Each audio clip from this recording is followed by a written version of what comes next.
Welcome to Insights, everyone. I'm Nnamdi Odipo, and Elizabeth Omori is with me as usual. Thanks for joining us on Insight this week.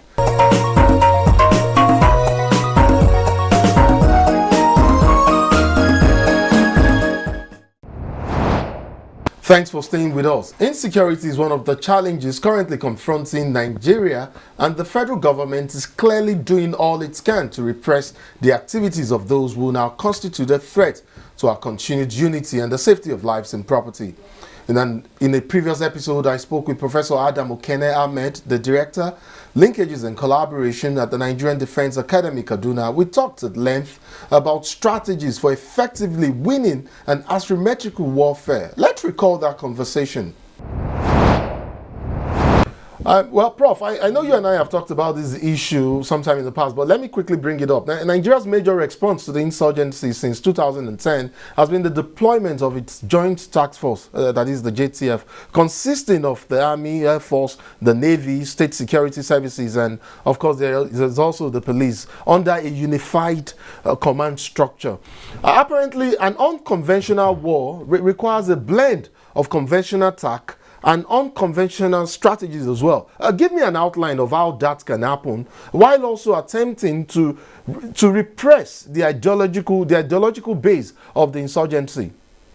Thank you very much, and happy to be here. The issue of security, as you rightly know, is a very challenging one globally, but Nigeria has its own serious dimension to it, and it's been extremely very excruciating. I agree to a very large extent that the reaction of the government and Nigerian people to the insurgency and the terrorism that is happening, especially of the northeast branch, the Boko Haram, ISWAP and others, has been a military, military operation, try to nip it in the bud. Yeah, if that could solve the problem, we should have seen the end of the crisis. But we are still there. There have been a lot of successes.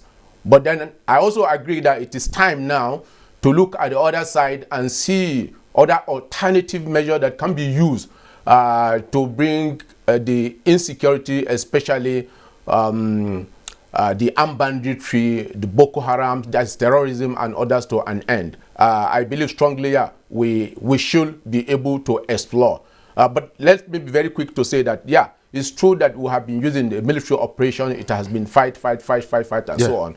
But under the ground, there has also been some non-kinetic exposition. There has been some other things, that's the so-called carrot measure that has been used. But it may not have been absolutely adequate. But now, because of the fact that the crisis continue to linger on, and because there are new dimensions that are coming into the crisis daily, that it is now time for us to look again scientifically, but even critically, at the other measures of bringing this quagmire to an end, or to subsidize it to a very, very high level. Can you give us an idea of some of these strategies that you've just talked about, you've just referenced? Yeah, thank you very much. There are so many strategies that can be. First of all is negotiation. What do I mean by negotiation? Negotiation, orientation, and using an ideological means to be able to solve the problem. One is, let's for the first time look for those that are involved. Okay. Either in the operation or those that we feel might be involved in the instigation of the crisis. Either the Boko Haram crisis, the terrorism, or the armed banditry and insurgency in the north central and northwest particularly, and even to a very good extent southeast, and ask them question, what do we want? Okay. And deploy some official who are well trained to negotiate, to intercourse with them. For example, the National Orientation Agency, answer the Office of the National Security Advisor, using some religious scholar For example, for the banditry, use some elders of the Fulani and getting in and trying to bring them in to be able to talk to the people that are involved. Prof, I guess you're referencing political negotiations now to the crisis. I mean, this is something that has been done in the past, but I'll come to that. But you know, I know that our strategy revolves around the political, socio-economic, and diplomatic response. But if these political negotiations, which never succeeded in the past, because I recall that the rather unreasonable demands in 2011 and 2012 from the insurgents to the then administration of President Goodluck Ebele Jonathan. Can we now perhaps apply the tactic deployed in, say, a country like Colombia, where they had a philosophy of holding people accountable down to the lowest level? And I mean the average citizen now supporting the insurgents there. I think you are correct to a very reasonable extent. But then, when we said political negotiation, it is not devoid of other substances: social negotiation, economic and material negotiation, and times varies. I agree that even before 2011, there had been effort where you have some negotiating team who have tried to reach to some people who are thought to have some influence on, for example, the Boko Haram. But it turned out that it was not a reality. It turned out that there was no sincerity. It turned out that some of the committees that were set up at that time were not deep root enough to be able to take on the issue at this court. And also, there was some pecuniary interest of either the committee or some other people who could get involved.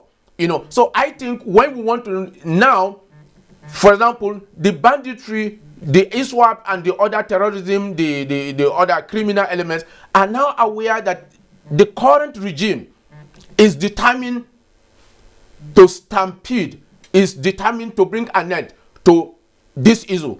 And the kind of the military intervention that has been made so far has indicated that the military intervention or the security intervention has the capability and the capacity to be able to check, given other variables in good condition, other variables. Then it means, therefore, they will be ready now, to my thinking, that there should be a discussion, there should be a negotiation. If you remember, just about 1 or 2 days ago, a large number of members of Boko Haram and ISWAP have surrendered to the military, just about 1 or 2 days ago, which means they know that the games is likely coming to be over soon. And it will be over soon. And if it's going to be over soon, it is better for them to listen to the voice of reason, voice of responsibility, and voice of peace, negotiation, and resolution, rather than being continuously recalcitrant and creating a lot of crisis and killing and terror and blood. So this is my own thinking about this. Like, I also believe that when you say keeping people to accountability, yes, this is something that has been in minuses for a very long time. The state level, the local government level, and even people that are heading parastatals that are very sensitive, that are germane to the economic well-being, the political and material well-being of the people. Now, I agree that it is now time to hold them responsible, which means, and don't forget, namely that the devolution of power, or what we can say, the issue of making the various arms of government accountable, is now in the forefront in the current regime. For example, recently the local government are now going to be on their own. Yes. So it means individual civil society, the people in the citizens of local government, can now walk to the local government chairman and order and said, look, we do not know what you are doing with 1, 2, 3, 4, 5. They can be accountable. And they wouldn't be able to complain reasonably and legitimately that the governor has been holding them, so they could not be able to perform. They know absolutely they have to be accountable. I want to believe that when these measures are properly put into place and they are practiced for 1, 2 years, some of these issues are going to be solved. Okay, Prof, I will take you up on the issue of the very nature of this war. I mean, these ongoing, lingering warfare in the course of our discussion, because you've raised something quite germane and it's fascinating. I would like to put you to task to it, but let me give you some breather now and just let me just very bit and talk about what I consider, because I have looked at the recent attack on the Air Force jets, someplace in the northeast or so, some weeks ago, by elements described as bandits. It does seem to me, it makes me suspect that there's now a convergence of some sort of operations by non-state actors in the northeast and some other parts of the country. Is this common when we have a lingering asymmetric warfare lasting as long as the one that has lasted here in Nigeria? And doesn't that compound our campaign to successfully end the insurgency here? Yeah. You are very correct. When crises linger on, people find means of circumventing the rules, and people find means of staying on the crisis. And now when you say convergence of crisis or those that are involved in criminality between, or something, we have to look at some of the causative factors of even the insurgency themselves, terrorism, armed banditry, and some other criminality that we have, especially in the northeast, in the northwest, and north central. Globalization is very key. Climate change is very key. And the fact that Nigeria is considered as one of the most endowed, and if not the most endowed resource-wise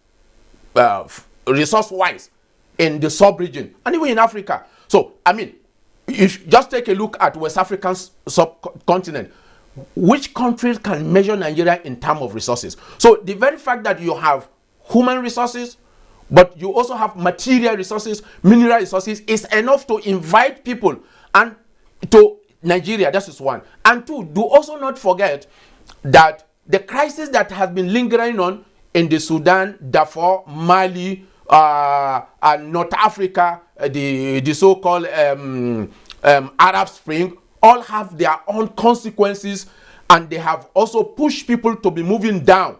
And so these are all and these are all factors that have pushed people down to Nigeria. And Nigeria is also very vast. You need to travel out of Nigeria to some of the neighboring countries, then you appreciate the fact that Nigeria is well endowed. And when the people are well endowed and people think that it is very easy for them to enter, the tendency is that there is what you will get what we now call as this convergence. I agree. Now you now have, if you remember, there has been a lot of talk that if care is not taken, there has going to be dimension to the Boko Haram terrorism in the northeast. For example, I presented my inaugural lecture on terrorism, Boko Haram, and using a security study as a means of studying the crisis.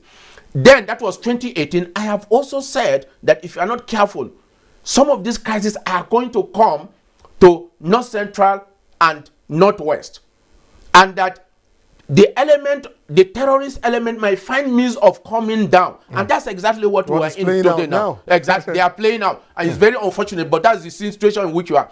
And because of the long injustices that have been meted out to the various components of the society, the complexities, the long-term complexities of the governments, especially of the past, and the high level of corruption that become endemic. In fact, it is becoming norm in Nigeria. All these are factors that are enough to bring in people into this environment. So when we talk causative factors now, we're looking at an amalgam of various factors all coming together to drive this crisis and prolong this warfare. Absolutely. But Prof, I am curious about something that you raised earlier, and I said we'll talk about it when we'll talk about the very nature of this war. And I am curious, and I have been for a bit, especially when the whole issue of repentant Boko Haram members, began, and you just referenced that a couple of minutes ago. The thing is, I know a bit, not so much, on the concept of the just war theory that confers war rights between opposing combatants in a conventional war. But do these war rights apply in the conduct of asymmetric warfare? Should we confer war rights on fighters, for non-state groups, when they are engaged in violence that has risen to the level of armed conflict? Yeah. This has been a very serious issue of recent. It has been a factor of discourse in the Nigeria. It has always been a factor of discourse all over the world. Now, if you look at the global scene, the security global scene, the theory remains. But the very fact that people join certain criminality because there are indices, there are factors that induce them into it. They do not voluntarily on their own join. For example, let's look at Boko Haram issue. They have methodology and methods of recruiting people into it, force them into it, go into an environment, overrun the environment, constrict the adults and even the youth, and give them arms. For example, if these kind of people that were forcibly conscripted can find way of coming out of that, then you can't say because they have done, you are going to kill them. In that way, that way it applies. Exactly. Advanced economy, like for example, the United States of America has been involved in such a thing in his various world all over the place, has been bringing people and has been forgiving them, has been, has been rehabilitating them and so on. So if Nigeria also do that to people that have been properly profiled and their reason of joining the war is known, and they are known that they cannot continue to constitute some havoc to the society, absolutely is wrong. Because don't forget that these people are also citizens. They are victims of some circumstances, unfortunately, albeit dysfunctional and criminal circumstances. So if you have a way of bringing in them, rehabilitating them, and putting them into the proper system where they can be useful to the national development, so it be. Prof, so, we're totally out of time, but I will not let you go before you just very briefly give me an answer to this. And I'm talking about the likely implications of French troops leaving the Sahel region. Countries, I mean, they're leaving quite soon. I mean, countries like Burkina Faso, Mali, Niger, and Chad. This action is likely to have some implication for sub-Saharan countries, including Nigeria. Is that an harbinger of tougher times ahead for countries like Nigeria battling to stem encroachment of insurgents from other axes through the Sahel region, operating on the fringes of Nigerian border communities? Very quickly, Prof. Yeah, it's a very serious issue, and I think everyone is concerned. But if you look at what has the French, for example, troops have been doing in some of these areas, Burkina Faso, Cameroon, and other, especially neighboring countries that are bordering Nigeria, what have they been doing there? But do not forget that there is a conspiracy theory which says they have been even present there has also spurred the crisis in the Nigeria, especially in the northern zone.